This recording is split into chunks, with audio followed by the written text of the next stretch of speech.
এটা এক্সপেক্টেড ছিল আমাদের কাছে। আমরা যারা গিয়েছি কাজ করেছি, মানুষের যে পালস ছিল সেটা দিয়ে আমরা আগেই বুঝতে পেরেছি যে পশ্চিমবাংলায় এবার পরিবর্তন হবে।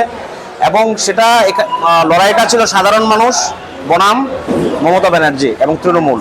যেভাবে হিন্দু নির্যাতন এবং কারাপশান এবং যেভাবে নৈরাজ্য পশ্চিমবঙ্গে স্থাপন হয়েছিল, সেটার থেকে পশ্চিমবঙ্গের মানুষকে পরিত্রাণ দেওয়ার লক্ষ্যে ভারতীয় জনতা পার্টি মোদিজির নেতৃত্বে যেভাবে কাজ করেছে, সেটা আমরা প্রথম দফায় যে নির্বাচন হয়েছে সেই নির্বাচনেই আমরা দেখবেন মিলিয়ে 110-এর উপর আসন সেখান থেকে আমরা পাবো।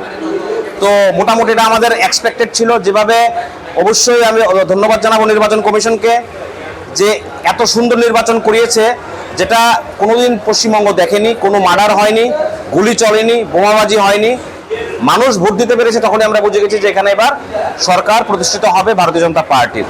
আমরা কিন্তু আরেকটু অন্যভাবে দেখছি বিষয়টাকে। কিভাবে দেখছি?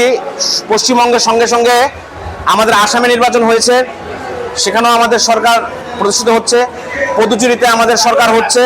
এবং সারপ্রাইজিংলি আপনারা দেখবেন যে তামিলনাড়ুতে আমাদের এডিএমকে সাথে অ্যালায়েন্স আছে। থালাপতি বিজয়ের যে পার্টি আছে সেটাও অ্যালায়েন্সে আসবে, সেখানেও আমাদের সরকার হবে। আরেকটা গুরুত্বপূর্ণ বিষয়, সিপিএম কিন্তু নিশ্চিহ্ন। সিপিএম কেরল থেকে মুছে গেছে। এবার ইউডিএফ এর সরকার আসছে।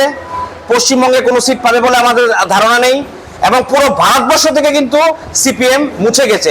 এটা সবচেয়ে এই নির্বাচনে আমাদের পার্সপেক্টিভ থেকে, পয়েন্ট অফ ভিউ থেকে যদি সবচেয়ে ইম্পর্টেন্ট বিষয় থাকে, যেটা সিপিএম এর নিশ্চিহ্ন হওয়া, এটা এবং এই ট্রেন্ড আগামী দিন জারি থাকবে।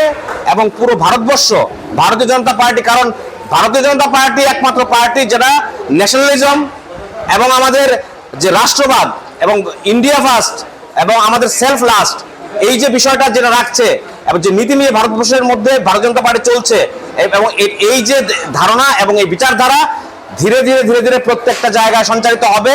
এবং আঞ্চলিক দলগুলো এইভাবে নিশ্চিহ্ন হবে ভারতীয় জনতা পার্টির কাছে।